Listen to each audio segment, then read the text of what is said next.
Students, आज की ये वीडियो बहुत ज्यादा इंपॉर्टेंट है। इसमें मैं आपको बताऊंगा कि बिना आप लोग पैसेज पढ़े आईडीपी के सीक्रेट टिप्स को यूज करके कैसे अपने सारे क्वेश्चन टाइप सॉल्व कर सकते हैं। जैसे लिस्ट ऑफ हेडिंग है, ब्लैंक्स है, ट्रू फॉल्स नॉट गिवन है, राइटर्स ओपिनियन, सब कुछ इस वीडियो में बताने वाला हूँ। इस वीडियो को पूरा कंप्लीट देखें। तो चलिए हम सबसे पहले बात करते हैं ब्लैंक्स की, क्योंकि ब्लैंक्स में बहुत सारे स्टूडेंट को शॉर्टकट्स नहीं पता होते हैं। तो सबसे पहले हम ब्लैंक्स की बात करते हैं। जब भी आपको आर्टिकल्स वगैरह दिखाई दे आपकी ब्लैंक के रूप में, जैसे एन और द, तो चांसेस हाई रहते हैं कि सेम ही पोजीशन में आपको वो पैसेज में भी दिखाई देंगे।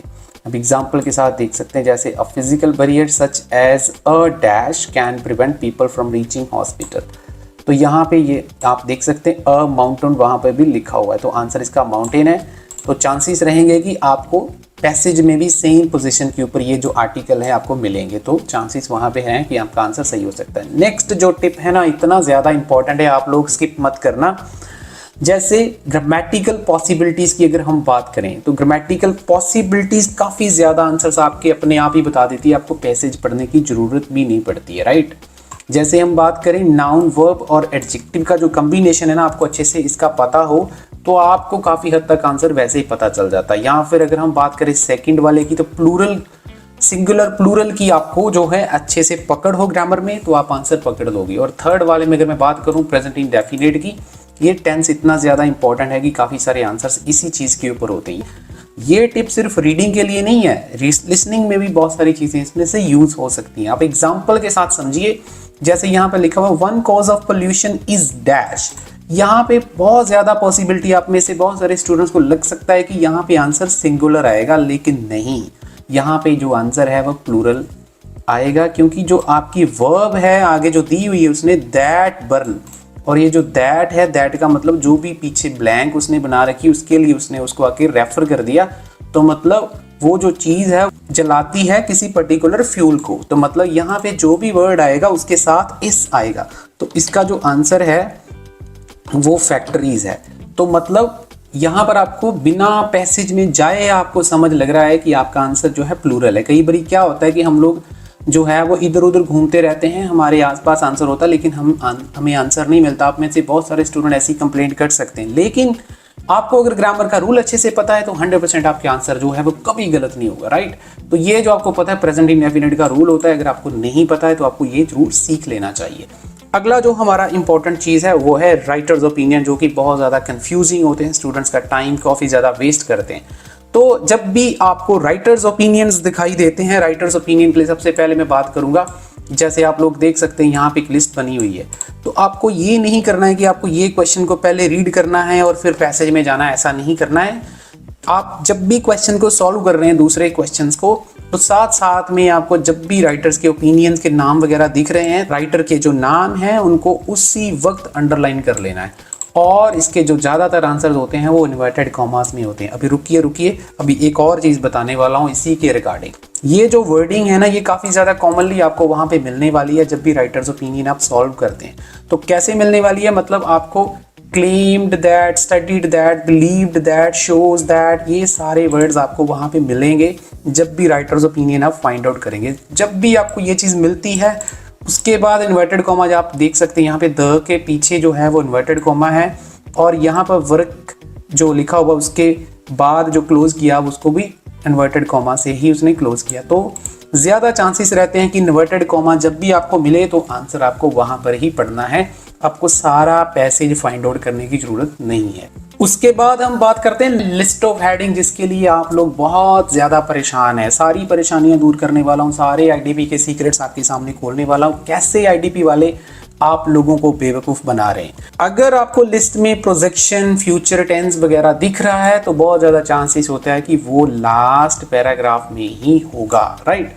बात करते हैं हमारे नेक्स्ट टिप की। अगर आपको किसी भी पैसेज में स्टैटिस्टिक्स डेटा दिख रहा है, मतलब फिगर्स दिखाई दे रही हैं, परसेंटेज बढ़ रहा है, कम हो रहा है, नंबर्स दिखाई दे रहे हैं, डेटा वगैरह दिखाई दे रहा है, तो आपको लिस्ट में से कुछ ऐसा हेडिंग देखना है जिसमें उसने फिगर्स, डेटा वगैरह यूज़ किया है, राइट। बढ़ते हैं हमारे नेक्स्ट टिप की तरफ। होपफुली आपको वीडियो यार काफ़ी अच्छा लग रहा होगा, काफ़ी कुछ सीखने को मिल रहा होगा। अगर कुछ सीखने को मिल रहा है ना यार, तो प्लीज़ इस वीडियो को लाइक कर देना और चैनल को भी जरूर सब्सक्राइब कर लेना, आप लोगों को मैं रिक्वेस्ट करता हूँ। और अगर किसी भी स्टूडेंट को ऑनलाइन क्लासेस चाहिए ना, तो आपको नंबर जो स्क्रीन के ऊपर दिख रहा है ना, आप मेरे साथ कांटेक्ट कर सकते हैं। आपको सारे सीक्रेट्स जो है मैं खोलने वाला हूँ, सारे सीक्रेट्स आपको बताऊंगा, कैसे रीडिंग आपने सॉल्व करनी है, कैसे आप लोग जो है अच्छे से बैंड लेके अपना एग्जाम क्रैक कर सकते हैं। अगर हम थर्ड सीक्रेट की बात करें तो आपको पहली 2 लाइंस जो है बहुत ज़्यादा केयरफुली पढ़नी चाहिए।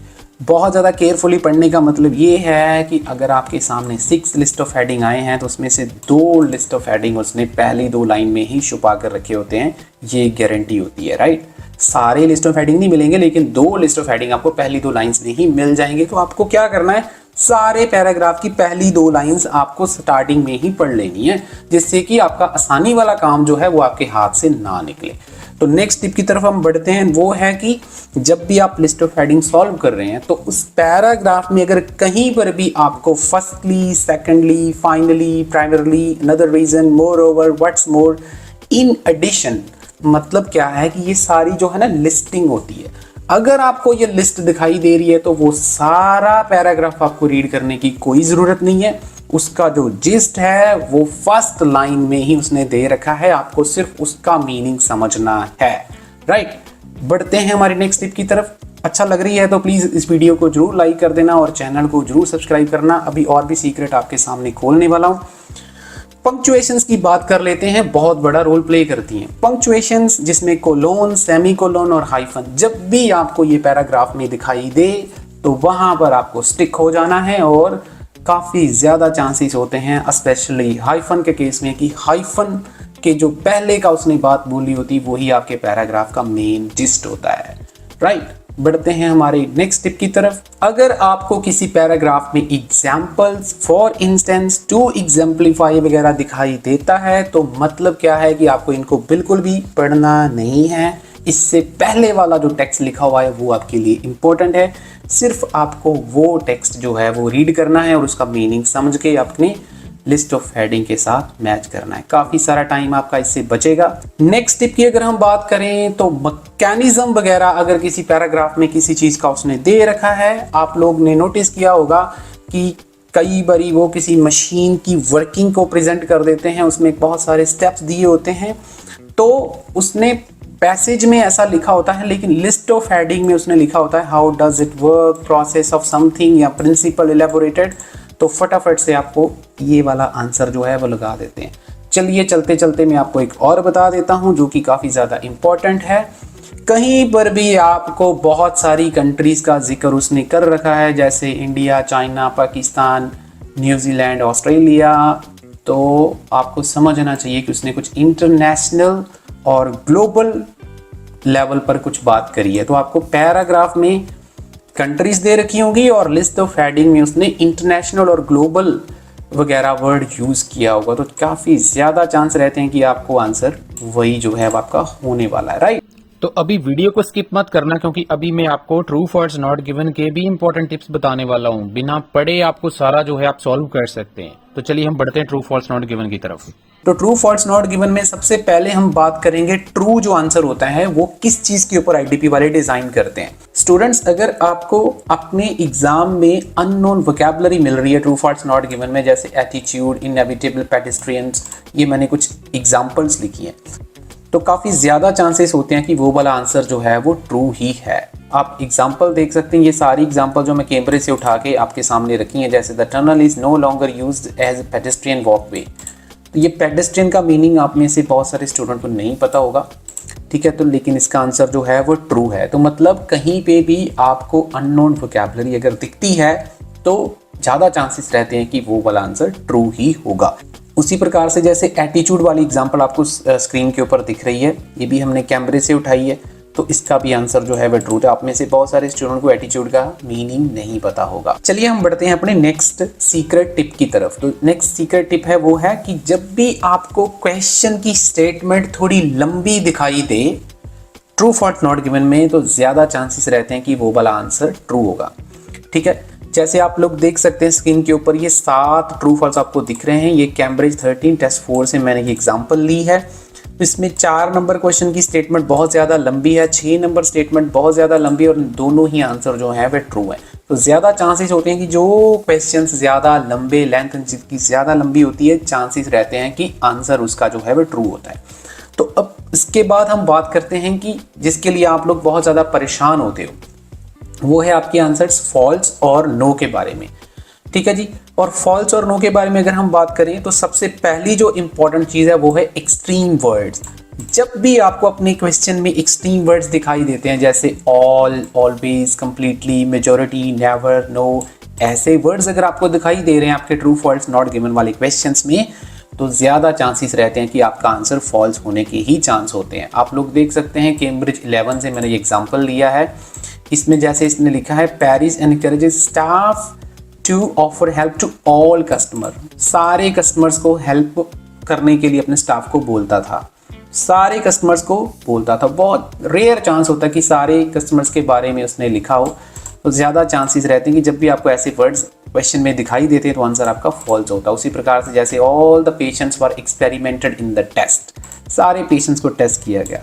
तो ये कुछ एक्सेप्शनल वर्ड्स होते हैं जिसके बेसिस पे आंसर्स की प्रोबेबिलिटी जो है वो फॉल्स होने की ज़्यादा रहती है। चलिए हम नेक्स्ट टिप की तरफ अपने बढ़ते हैं। तो नेक्स्ट टिप की बात करते हैं, वो है कि जब भी आपको अपने क्वेश्चन में आफ्टर और फॉर, बिफोर वगैरह दिखाई दे, मतलब उसमें स्पेसिफिक टाइम पीरियड की बात की हो जिसमें आफ्टर और बिफोर की बात की हो, तो ज़्यादा चांसेस रहते हैं कि आपका जो आंसर है वो फॉल्स होता है। जैसे आप एग्जांपल दे सकते हैं, ये भी एग्जांपल जो है कैम्ब्रिज से मैंने लिया है। After 1740 there was a reduction in the population in Britain. तो ये जो मतलब टाइम पीरियड उसने स्पेसिफिकली मेंशन किया है कि इस टाइम पीरियड के बाद ऐसा हुआ, तो चांसेस रहते हैं कि आंसर आपका जो है वो फॉल्स ही होगा। परेशान मत होइए, अभी इससे भी ज़्यादा डिफिकल्ट जो क्वेश्चन है उसके बारे में हम बात करने वाले हैं, वो है नॉट गिवन। तो नॉट गिवन जैसे कि स्टूडेंट्स आप लोग जानते हैं, बहुत ज़्यादा आप लोगों को कन्फ्यूजन रहता है। तो आप लोग स्क्रीन के ऊपर देखिए, जब भी आपको किसी क्वेश्चन में कंपैरिजन दिखाई दे जिसमें greater than, more than, compare to, ऐसे वर्ड्स आपको दिखाई दें, तो आपका आंसर जो है वो 99.9% नॉट गिवन होता है। एग्जाम्पल के साथ आप देख सकते हैं, आपके सामने दो एग्जाम्पल्स हैं। जैसे यहाँ पे लिखा हुआ है, monolingual learn to speak at younger age than bilinguals. तो चांसेस रहेंगे कि यहाँ पे दैन वगैरह आपको दिख रहा है, तो चांसेस रहेंगे नॉट गिवन आंसर हो सकता है। उसी प्रकार से जैसे आपको दिखाई दे रहा है, this disease influenced Europe more than any other parts of the world, तो ये आंसर भी नॉट गिवन। तो मतलब ये काफ़ी ज़्यादा चांसेस रहते हैं। उसके बाद अगर हम बात करें सुप्रीम डिग्रीज की, तो जब भी आपको अपने क्वेश्चन में सुप्रीम डिग्रीज दिखाई दें तो आपका आंसर नॉट गिवन होता है। ज़्यादा चांसेस रहते हैं कि वो आंसर नॉट गिवन होगा। वो सुप्रीम डिग्रीज कैसे होती हैं, मतलब सुपरलेटिव डिग्रीज हम जिसको बोल सकते हैं, जैसे the most, the highest, the lowest, the thickest, the most beautiful. ये वर्ड्स आपको जब भी दिखाई देंगे ना, तो ज़्यादा चांस रहेंगे आपका आंसर नॉट गिवन होगा। आप एग्जाम्पल देख सकते हैं, ये भी कैम्ब्रिज से मैंने एग्जाम्पल लिया है। The cork oak has the thickest मतलब सबसे मोटा इसका जो है छिलका होता है दुनिया के किसी और ट्री से, तो आंसर इसका नॉट गिवन है। तो होपफुली स्टूडेंट्स वीडियो अच्छा लगा होगा, बहुत कुछ सीखने को मिला होगा। ये सारे टिप्स आपके काम के हैं क्योंकि स्टूडेंट आपको ओवरऑल 6 बैंड चाहिए। ये सारे मेथड्स अगर आप यूज करते हैं तो 5.5 बैंड मिनिमम आपके बहुत आराम से आ जाएंगे। आपको कोई बहुत ज्यादा एफर्ट्स नहीं करना पड़ेगा। और अगर आप बाकी के मॉड्यूल के ऊपर थोड़ा ज्यादा फोकस करते हैं तो वहां पर आप 6 बैंड ले सकते हैं। तो ओवरऑल 6 बैंड लेना कोई मुश्किल नहीं है। आपको जो टिप्स मैंने बताए हैं इसको एक एक करके यूज करिए, धीरे धीरे आपकी इंप्रूवमेंट हो जाएगी। वीडियो अच्छा लगा तो लाइक दे देना, चैनल को सब्सक्राइब कर लेना। ज्यादा डिटेल में अगर आपको रीडिंग को समझना है तो हमारे साथ क्लासेस भी ज्वाइन कर सकते हैं। नंबर आपको स्क्रीन के ऊपर दिखाई दे रहा है। Thank you so much.